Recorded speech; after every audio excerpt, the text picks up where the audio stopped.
Sarah Morgan stared at the empty chair across from her at the kitchen table. 6 months had passed since Mark walked out, and that vacant spot still felt like a physical wound. She sipped her lukewarm coffee, glancing at the clock, 6:45 a.m. The kids would be up soon, and she needed to have breakfast ready, lunches packed, and herself somewhat presentable for work. At 37, this wasn't where Sarah had imagined herself. A single mother of 2, working as an administrative assistant at a local insurance office, and living paycheck to paycheck in the same 3-bedroom house they'd bought when things were good. When they were still a they. Mom. Emma's voice broke through her thoughts. Her 12-year-old daughter stood in the doorway, already dressed for school, her eyes carrying that same worry they'd held since the divorce. "Hey, sweetie, you're up early," Sarah said, pushing aside her coffee mug and reaching for the cereal boxes. "I finished my science project. Want to see it before Jason wakes up and messes with it." There was pride in Emma's voice, something Sarah hadn't heard in months. As Emma disappeared to retrieve her project, Sarah felt a familiar pang of guilt. She'd been so wrapped up in her own grief that she'd barely noticed Emma taking on responsibilities beyond her years, helping with her 8-year-old brother, doing chores without being asked, even learning to cook simple meals when Sarah worked late. Emma returned with a solar system model, each planet meticulously painted and positioned. "It's beautiful," Sarah said, meaning it. "When did you find time to do this?" "After you fell asleep on the couch. You looked tired." Emma shrugged, as if it were no big deal that she'd stayed up late while her mother, exhausted from working overtime, had crashed on the sofa, still wearing her work clothes. The sound of Jason's footsteps thundering down the stairs signaled the official start to their morning chaos. "Is Dad coming to my game Saturday?" he asked immediately, his face full of hope that made Sarah's stomach twist. "I called him last night, buddy. He said he'll try, but he has to work." The truth was Mark had said he'd see what he could do, which they both knew meant no. The disappointment on Jason's face was becoming too familiar. Breakfast, teeth brushing, backpack checks, and the mad dash to the car followed in their now routine blur. As Sarah pulled into the school drop-off line, Emma turned to her. "Mrs. Peterson asked if you're helping with the spring fundraiser like last year." The fundraiser? Sarah had completely forgotten. Last year, she and Mark had co-chaired the event, spending weeks planning and decorating. "Tell her I'll call her," Sarah said, knowing she couldn't possibly take it on alone. After dropping the kids, Sarah sat in her car in the office parking lot, taking a moment to apply concealer to the dark circles under her eyes. Her phone buzzed with a text from her mother. "Bringing lasagna tonight. Don't argue." Sarah smiled despite herself. Since the divorce, her mother had shown up reliably every Tuesday with food and without judgment, a combination Sarah desperately needed. She never stayed long, understanding Sarah's pride, but those brief visits and homemade meals were lifelines. The day at work passed in a monotonous stream of filing, phone calls, and trying to look busy when her boss walked by. Sarah had taken this job because it aligned with school hours, but the pay barely covered their expenses, especially with Mark's child support coming irregularly at best. "You got plans this weekend?" asked Diane, her co-worker, as they microwaved their lunches in the break room. "Jason has a baseball game. Emma has a study group. The usual. You should come to my sister's birthday thing Saturday night. Nothing fancy, just adults having conversations that don't involve cartoon characters." Diane had been inviting Sarah to various gatherings for months, but Sarah always declined. "I don't have a sitter," Sarah said automatically. "Your mom would watch them. Or they could go to Mark's. You need to remember you're still a person, not just somebody's mom and ex-wife." Sarah nodded non-committally, but Diane's words stuck with her throughout the afternoon. When was the last time she'd done anything just for herself? Even getting a haircut felt like a luxury she couldn't justify. That evening, after her mother left and the kids were in bed, Sarah found Emma's school calendar on the fridge. The spring fundraiser was circled in red. She picked up her phone and, before she could talk herself out of it, called Mrs. Peterson. "I can't co-chair this year," Sarah said when the teacher answered, "but I can help with decorations or whatever you need." It was a small step, but it felt significant. Later, lying in bed, Sarah scrolled through job listings on her phone. Her current position was convenient, but going nowhere. She paused on an opening for an office manager at a local physical therapy practice. Better pay, benefits, but longer hours and more responsibility. She saved it, not ready to apply but not dismissing it either. As she set her alarm, Sarah realized she hadn't cried today. Not when she woke up alone, not when Jason asked about his dad, not even when she paid bills that nearly emptied her account. It wasn't happiness, not by a long shot, but maybe it was the beginning of something like strength. Tomorrow would bring its own challenges, but for tonight, that was enough. Sarah's finger hovered over the send button, her application for the office manager position complete, but her confidence wavering. 2 weeks had passed since she'd first seen the listing, and tomorrow was the deadline. She took a deep breath and pressed send before she could change her mind. "Mom, we're out of cereal again," Jason called from the kitchen. "Check the pantry, not the cabinet," she replied, closing her laptop. These days, grocery organization was the least of her concerns. Between Emma's growing need for new clothes and Jason's baseball equipment, Sarah's budget was stretched to breaking point. Her phone rang. Mark. She answered with practiced neutrality. "Hello. I can't take the kids this weekend," he said without preamble. Something came up at work. Sarah bit back her first response. This would be the third weekend in a row he'd canceled. "Jason has been talking about seeing you all week." I know. I'll make it up to him. Maybe take him to that batting cage place next week. Like you promised last month." The words slipped out before she could stop them. The silence on the other end spoke volumes. "I'm trying, Sarah. This isn't easy for me either." After they hung up, Sarah leaned against the wall, eyes closed. She'd have to tell Jason, watch his face fall, and somehow find words to make it better. But first, she needed to get through the morning routine. At work, Sarah was surprised when her boss, Mr. Harriman, called her into his office. "Your attention to detail hasn't gone unnoticed," he said, sliding a folder across his desk. "I'm recommending you for a supervisory training program. Small raise comes with it." The news should have thrilled her, but all Sarah felt was uncertainty. The training would mean longer hours temporarily. "Can I think about it?" she asked. Mr. Harriman looked surprised. "Of course. Let me know by next week." During her lunch break, Sarah called the physical therapy office, confirming they'd received her application. The receptionist was friendly, mentioning they'd begin interviews soon. Sarah felt a flutter of both hope and anxiety. As she was leaving work, Diane caught up with her in the parking lot. "So, I didn't want to say anything until it was sure, but my neighbor is looking for someone to handle the books for his landscaping business. Part-time, weekends, decent pay. I mentioned you have accounting experience." Sarah had worked in accounting before the kids, before she'd scaled back her career to accommodate Mark's. Thank you. Really? He's a good guy? Divorced too.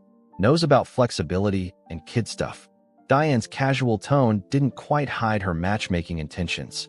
"I'm interested in the job, not the boss," Sarah said firmly. "The job. Right. Just the job." Diane winked.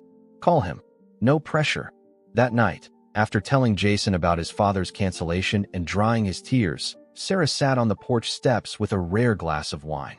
The spring air felt good against her face, carrying the scent of someone's freshly cut grass and distant barbecue. Her mother's words from their latest Tuesday dinner visit echoed in her mind. "You're surviving, which is necessary. But when do you start living again?" Sarah's phone chimed with a text from an unknown number. "Hi, Sarah. This is Tom Brennan, Diane's neighbor. She gave me your number. If you're still interested in the bookkeeping position, I'd love to talk." She stared at it for a long moment before replying. "Yes, I'm interested. When would be a good time to discuss it?" They arranged to meet Saturday at a coffee shop while Emma had her study group. Sarah would bring Jason with his tablet to keep him occupied. It wasn't ideal, but single parenting rarely allowed for perfect circumstances. The following morning, Sarah received an email from the physical therapy office requesting an interview the following week. She marked it on her calendar, realizing she'd need to ask her mother to pick up the kids that day. At the spring fundraiser committee meeting after work, Sarah surprised herself by volunteering to coordinate the silent auction, a role she'd handled successfully in previous years. Several parents welcomed her back with genuine warmth, making her realize how isolated she'd become in her grief. "We missed you," said Carol, another single mom who'd gone through her own divorce years earlier. "A bunch of us are getting dinner after this. Nothing fancy, just the diner on Oak. You should join." Sarah's automatic response, to decline, to rush home, hovered on her lips. But instead, she heard herself say, "I need to call my mom to stay with the kids a bit longer, but yes, I'd like that." During dinner, surrounded by casual conversation and occasional laughter, Sarah felt something shift inside her. These weren't close friends, just other parents navigating their own complicated lives. But their company eased a loneliness she'd been carrying for months. When Carol mentioned her own struggles after her divorce 5 years ago, Sarah found herself opening up about Mark's inconsistency with the kids. "I'm so angry at him, but I don't want Emma and Jason to know that. They already feel caught in the middle." "That balance is the hardest part," Carol said. "Being honest without burdening them. There's no perfect way to do it." It was nearly 9 when Sarah arrived home to find her mother and the kids playing a board game at the kitchen table. "You didn't have to wait up," she said to the children. "Grandma said we could," Emma replied, studying her mother's face. "You look different." "Different how?" Emma shrugged. "I don't know. Less tired, maybe." After the kids went to bed, Sarah's mother gathered her purse to leave. "So, was it worth it? Your night out?" Sarah nodded. "I talked to actual adults about things that weren't work or kids. It felt normal." "Normal is underrated," her mother said, hugging her goodbye. That night, as Sarah prepared for bed, she found herself making lists in her mind. The interview, the meeting with Tom, Jason's rescheduled game, Emma's science fair. But for the first time in months, these tasks didn't feel like weights dragging her down.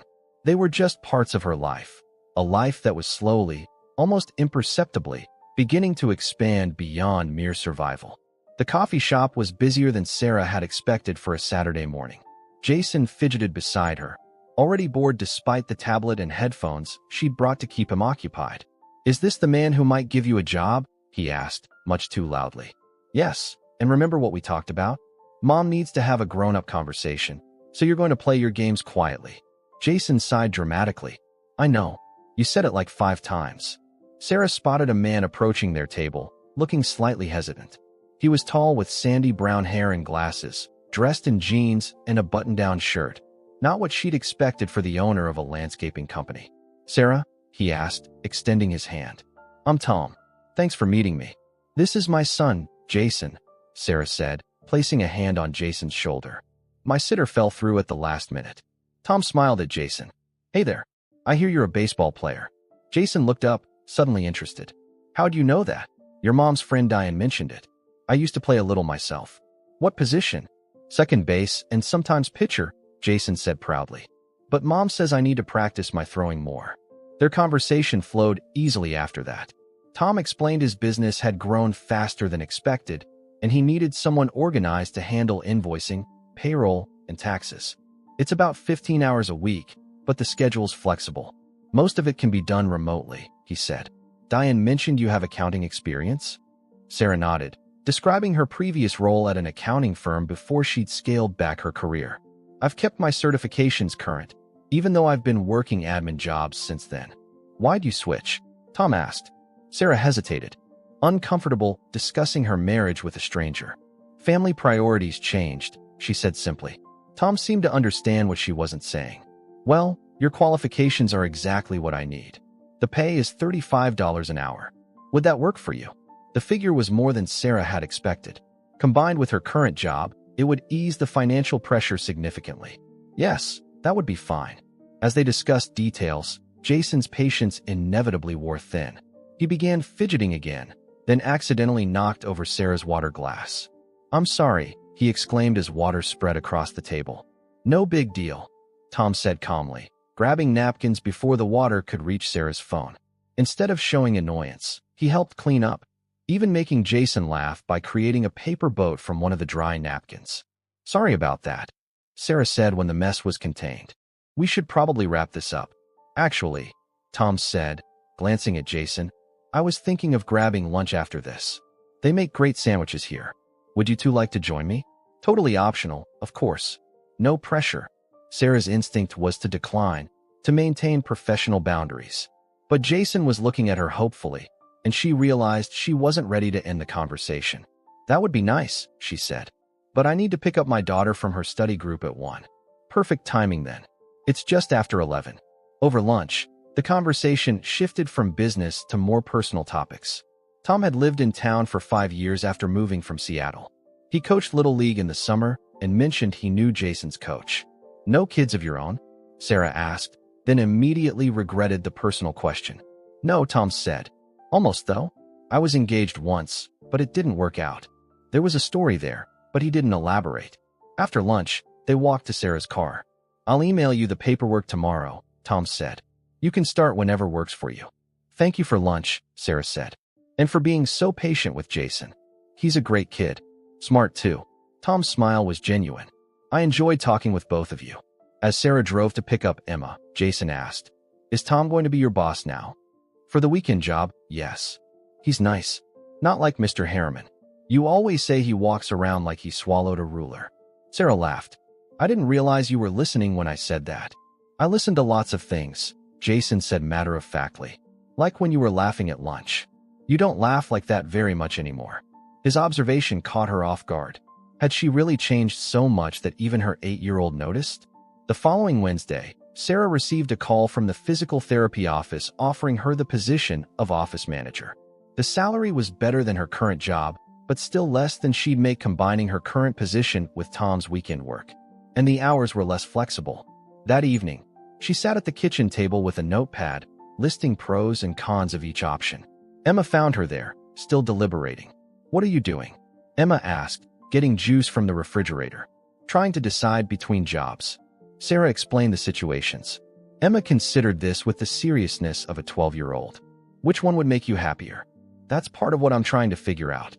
"Well, you seemed happy when you came back from meeting that Tom guy. You were smiling a lot." Sarah felt her cheeks warm. That was about the job opportunity, not Tom. Emma gave her a look that was far too knowing for her age. "If you say so." Sarah decided to keep her current job and accept Tom's weekend position. The flexibility of maintaining both jobs outweighed the benefits of the office manager role, especially with the kids' needs. Over the next few weeks, Sarah fell into a new routine. She worked remotely for Tom on weekend mornings and occasional evenings, finding the accounting work satisfying in a way her administrative job wasn't. Tom was an easy boss, organized and appreciative of her efforts. Their professional relationship gradually developed a friendly undercurrent. He'd text her about invoices, but also include a joke or ask how Jason's latest game went.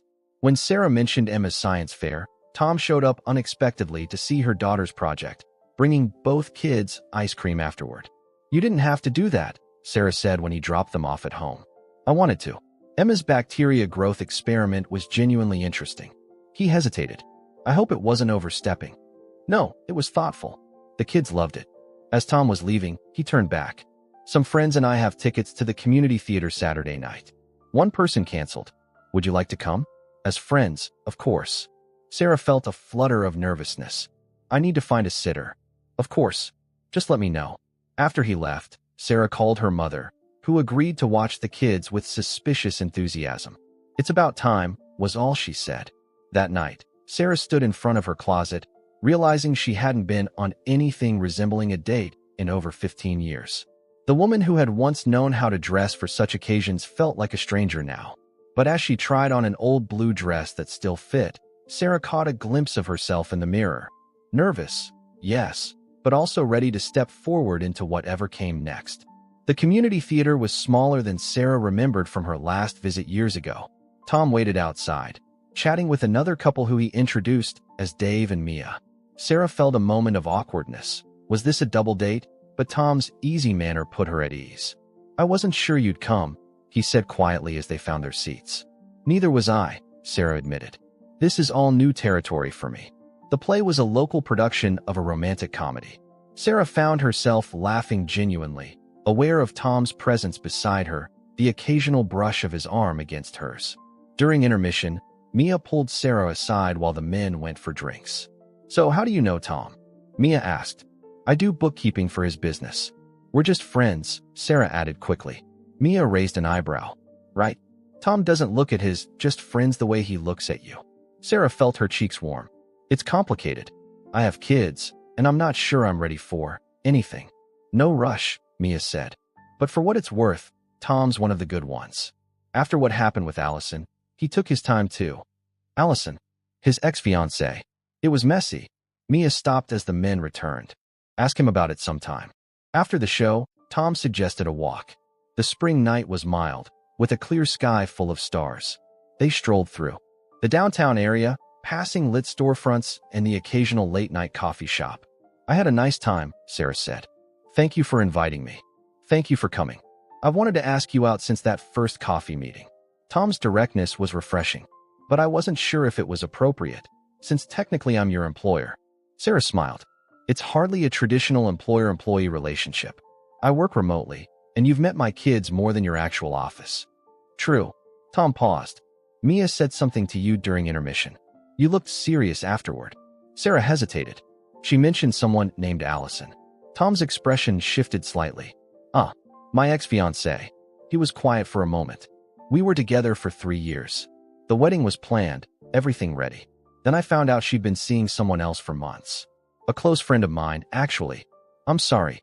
It was 4 years ago, but it messed me up for a while. Made it hard to trust. He glanced at her. What about you? If you don't mind my asking, your ex-husband, is he still involved with the kids? Inconsistently, Sarah said. He says he wants to be a good father, but his actions don't match his words. It's hardest on Jason. They walked in comfortable silence for a while. I'm not looking to rush into anything, Tom said finally. But I'd like to see you again. Properly, not just about invoices. Sarah took a deep breath. I'd like that too.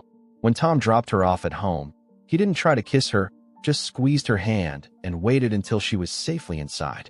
Sarah found her mother dozing on the couch, the TV playing quietly.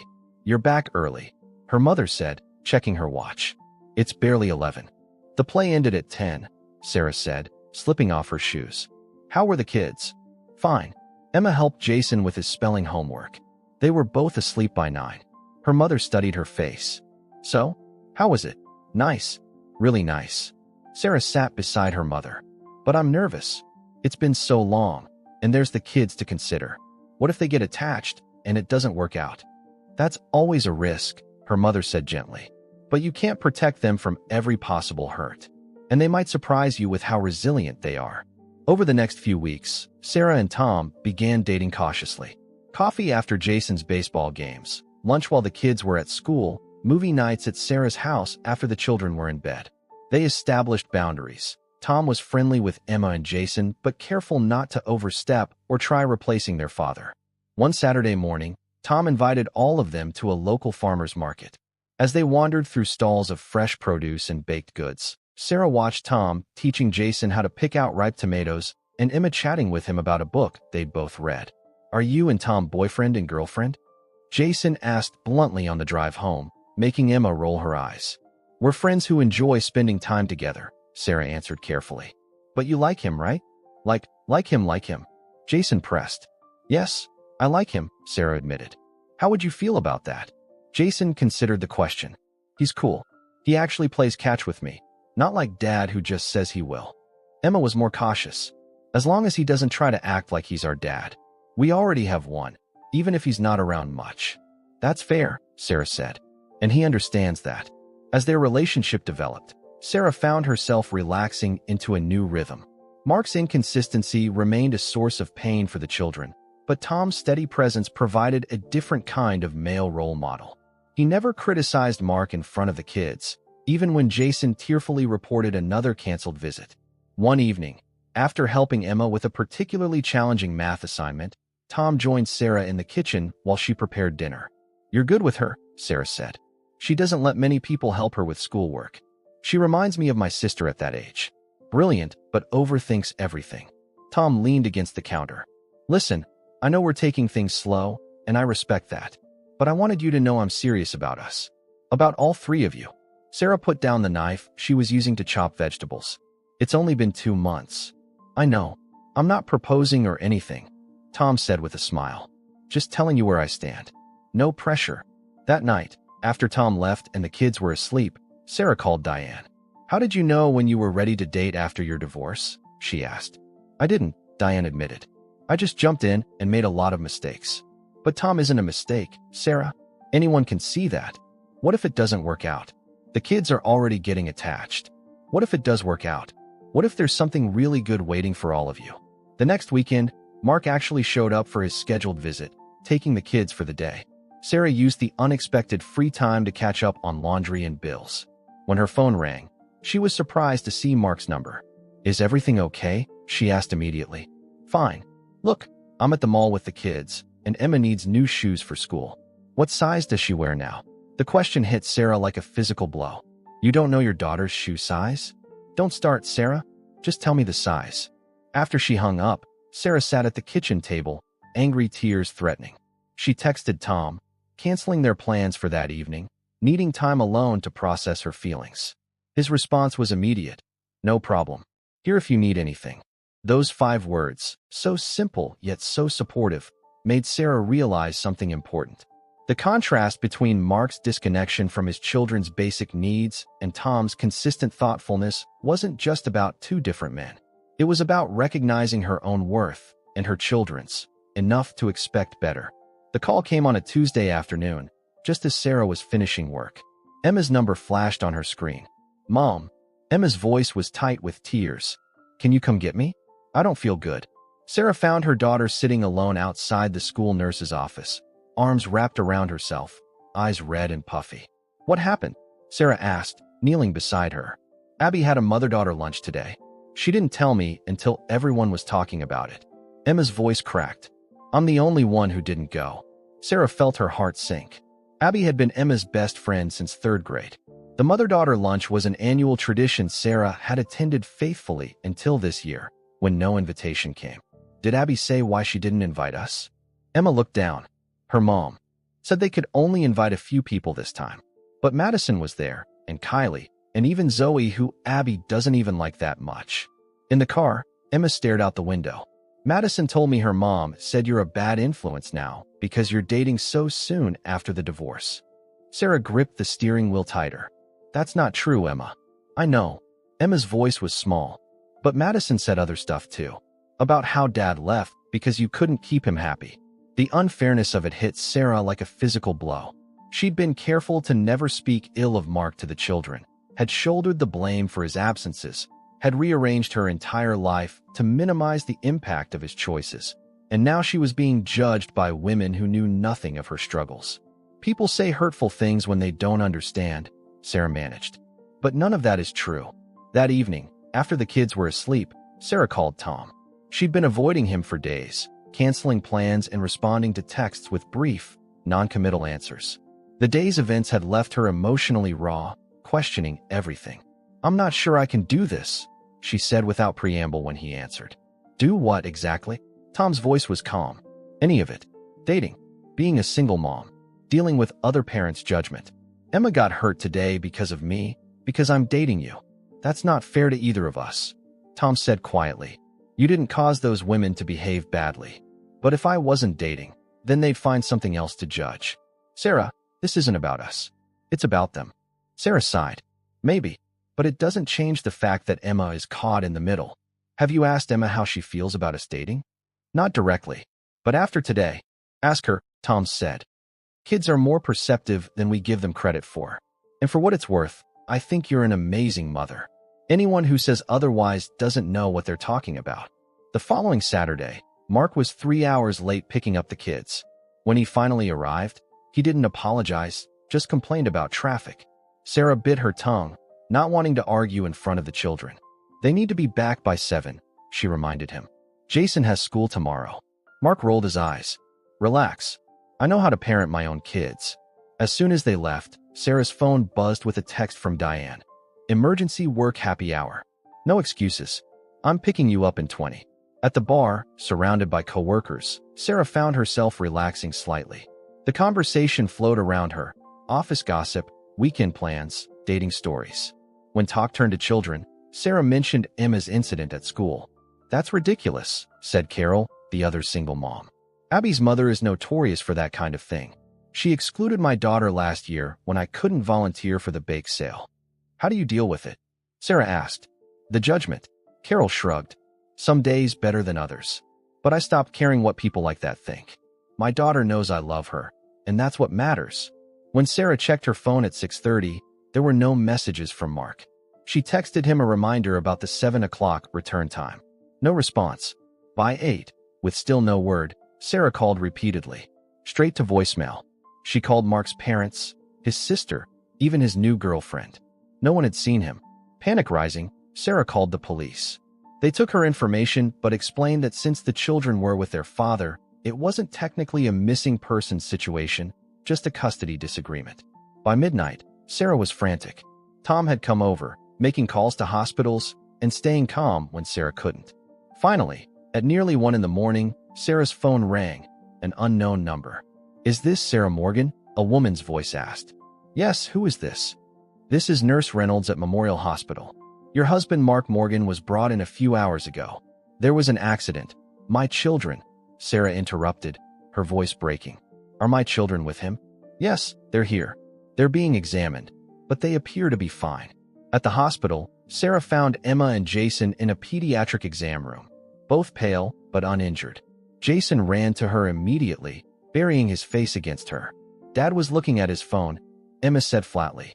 "He didn't see the other car." The police officer outside the room explained that Mark had run a red light. His blood alcohol level was over the legal limit. The other driver had minor injuries. Mark himself had a broken arm and a concussion. "Will he go to jail?" Emma asked, her voice small. Sarah didn't know how to answer. The children were safe. That was all that mattered right now. But the fury building inside her was unlike anything she'd felt before. Mark had put their children at risk, had been drinking with them in the car, had been so careless with the two most precious things in her life. When a doctor came to inform them that Mark was asking for his children, Sarah stood firmly. "Not now? Not today." In the hospital cafeteria at 3 in the morning, Sarah sat with Emma and Jason, all three exhausted beyond words. Tom had gone to get them fresh clothes from home. "I'm sorry," Sarah said, looking at her children's tired faces. "I'm so sorry this happened." "It's not your fault," Emma said, surprising her. "It's Dad's. He shouldn't have been drinking." "He said not to tell you," Jason added. "He said it was just a couple beers." The casual way Jason reported this made something break inside Sarah. How long had Mark been making her children complicit in hiding his behavior? "Listen to me," Sarah said, taking both their hands. "You never, ever have to keep secrets like that. Not from me, not from anyone. Your job is to be safe, not to protect adults making bad choices." When Tom returned with clothes and toothbrushes, Sarah felt a rush of gratitude so intense it brought tears to her eyes. Without being asked, he'd packed Emma's favorite sweatshirt and Jason's stuffed bear he pretended not to need anymore. "The nurses said they can be discharged," Tom said. "I've got the car right outside." At home, Sarah tucked the children into their beds as dawn broke. They fell asleep almost instantly, the trauma of the night catching up with them. In the kitchen, Tom made coffee while Sarah called work to explain her absence. "You should try to sleep too," he said, setting a mug in front of her. Sarah shook her head. "I can't. Every time I close my eyes, I see them in that car, with him drunk at the wheel. But they're safe now. You made sure of that." "I should have known. There were signs. The times he'd call with slurred speech, the excuses for being late." Sarah pressed her hands against her eyes. "I was so focused on not speaking badly of him that I missed the real danger." Tom sat beside her. "You can't predict everything, but you can decide what happens next." "What do you mean?"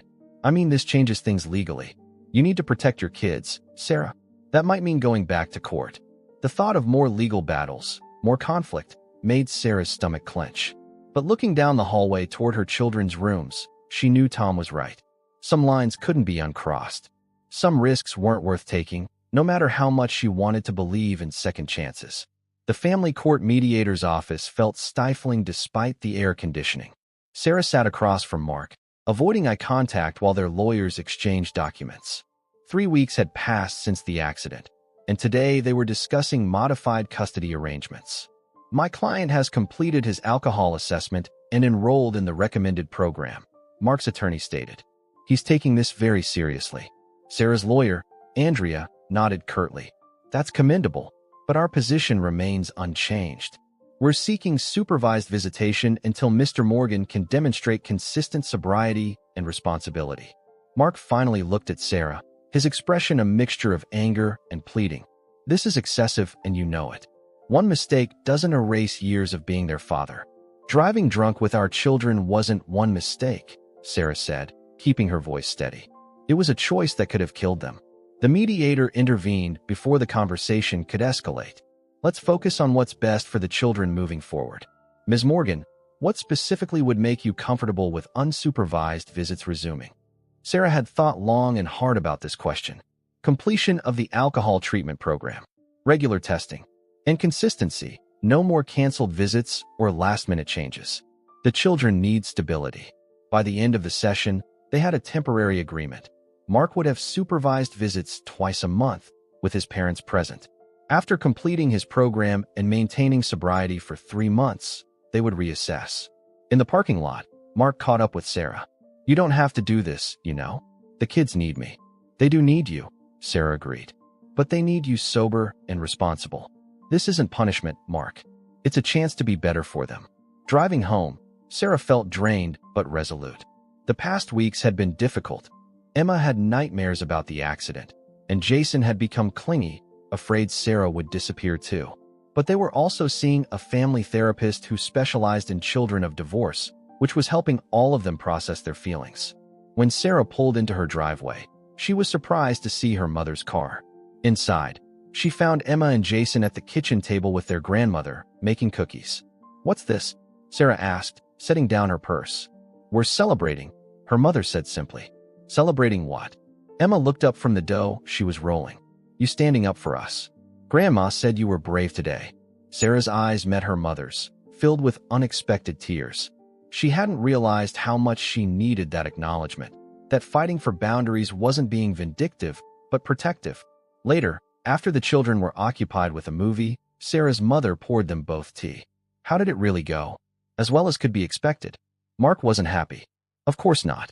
Men like Mark never are when they face consequences. Her mother stirred her tea thoughtfully. "Your father was the same way, you know. Charming when it suited him, absent when it didn't. I always regretted not being firmer with him." It was rare for her mother to mention Sarah's father, who had drifted in and out of their lives until his death 10 years ago. "Is that why you've been so supportive of me? Because you see the pattern?" "Partly," her mother admitted. "But mostly because you're doing what I couldn't, breaking the cycle for your children." That evening, Tom came over with pizza and a board game for the kids. As they played at the kitchen table, filling the house with laughter, Sarah found herself watching them with a new perspective. This was what stability looked like. Not perfect, not without challenges, but consistent and warm. After the children were in bed, Sarah and Tom sat on the porch swing, the summer night humming with crickets. "Thank you for today," she said. "For all of it. You don't need to thank me. I'm exactly where I want to be." He paused. "How are you feeling about everything?" "Tired. Relieved. Worried about how the kids will handle the new arrangement with Mark." Sarah leaned her head against his shoulder. "But also, hopeful, I think. For the first time in a long time." Tom nodded. "Emma told me something interesting yesterday when I was helping her with her science project. She said she was glad you weren't sad all the time anymore." "Did she?" Sarah hadn't realized her unhappiness had been so visible to her daughter. Kids notice everything. They're like emotional sponges. Tom hesitated. "Which is why I wanted to talk to you about something. I've been offered a contract for a big commercial landscaping project. It would mean expanding the business, hiring more people." "That's wonderful," Sarah said. "You've worked hard for this. It also means I'd need more help with the books. Full-time help." He turned to face her. "I want to offer you the position. Official title would be financial manager. Salary, benefits, the works." Sarah blinked in surprise. "Are you serious?" "Completely. You're already handling most of it anyway, and you're good at it. The hours would be flexible. You could work from home when the kids need you. It's more money than you're making at the insurance office, and honestly, you seem happier doing this work." The offer was tempting, but Sarah hesitated. Wouldn't it complicate things between us? Working together and everything else? "Maybe, but I think we can figure it out." Tom took her hand. "Look, I know timing isn't ideal with everything else going on. You can think about it. No pressure." 2 days later, Sarah requested a meeting with Mr. Harriman. She'd spent hours weighing her options, talking it through with her mother, and even cautiously discussing it with Emma, who had simply asked, "Would you be home more?" "I'm giving my 2 weeks' notice," Sarah told her boss. "I've been offered another position that's a better fit for my family situation." Mr. Harriman looked genuinely disappointed. "Is there anything we can do to keep you?" "The supervisory program. It's not about that," Sarah assured him. "This is about making a change that's right. For me and my children." The following weekend was Mark's first supervised visit. Sarah dropped the kids off at his parents' house. Noting how Mark's father watched him carefully, a new wariness in his gaze. Mark himself was subdued, almost humble, asking Sarah about Jason's baseball schedule and Emma's science fair. It wasn't forgiveness, not yet, but it was a start. That evening, Sarah finalized her resume and submitted applications to 3 local colleges for their night school accounting programs. If she was going to build a career again, she wanted to expand her qualifications. Tom's offer was generous, but Sarah needed options, needed to know she could stand on her own, regardless of where their relationship went. As summer turned to fall, new routines emerged. Sarah started her position with Tom's company, working primarily from home with 1 day a week in his newly expanded office. The kids adjusted to their supervised visits with Mark, who, to everyone's surprise, was adhering strictly to the agreement, attending all his required sessions, and showing up consistently for his children. Emma joined the school newspaper and started middle school with renewed confidence. Jason's baseball team made it to the regional championships, where he proudly pointed out both Tom and Mark in the stands, on opposite sides of the field, but both cheering for him. One crisp October evening, Sarah sat on the bleachers watching Jason's practice. Tom had texted that he'd be late, caught in a meeting with a potential client. As she waited, Sarah found herself reflecting on the past year. The pain, the changes, the growth. She wasn't the same person who had stared at an empty chair across the kitchen table, drowning in grief and uncertainty. "Is this seat taken?" a voice asked. Sarah looked up to see Carol, the other single mom from the school. "Not at all," Sarah said, making room on the bleacher. "Heard you quit Harriman's place. Good for you." Carol sat beside her. "How's the new job?" "It's good. Challenging, but in the right ways." Sarah hesitated. "How did you know when you were on the right track?" "After your divorce, I mean." Carol considered the question. "When I stopped feeling like I was just reacting to everything life threw at me. When I started making choices instead of just accepting whatever happened." She glanced at Sarah. "You're there already, aren't you?" Sarah watched Jason running bases, his face alight with concentration and joy. "I think I am." Later that night, after homework was done and lunches packed for the next day, Sarah found Emma sitting on her bed, looking at old family photos. "You okay, sweetie?" Sarah asked, sitting beside her. Emma nodded. "Just thinking about how different everything is now." "Better or worse?" "Different." Emma touched a photo of their old house. "Some things are worse, like not seeing Dad as much and how you had to work all the time at first. But some things are better too." She looked up at her mother. "You're happier. And that makes us happier." Sarah put her arm around her daughter, struck by the wisdom in her 12-year-old's observation. "When did you get so smart?" "I've always been smart," Emma said with a small smile. "You were just too busy to notice." The comment could have stung, but Sarah recognized the truth in it. "You're right. And I'm sorry for that." "It's okay. You notice now." That night, Sarah sat at her desk, finalizing the monthly reports for Tom's business. Her phone buzzed with a text from him. "Dinner tomorrow?" "Just us." Sarah typed back. "Yes. My mom can watch the kids." Then she opened her laptop, navigating to her online accounting class portal. The first assignment was due next week, an analysis of business growth patterns. She thought about all the growth in her own life, unfolding in ways she never could have predicted a year ago. It wasn't a perfect story. Mark was still working through his issues. The kids still had hard days. Money was still tighter than she would have liked. And whatever was developing between her and Tom required constant, careful navigation. But for the first time since her marriage ended, Sarah felt like she was building something, not just surviving in the aftermath of collapse. It wasn't about replacing what was lost, but creating something new, something that honored who she had become through the breaking.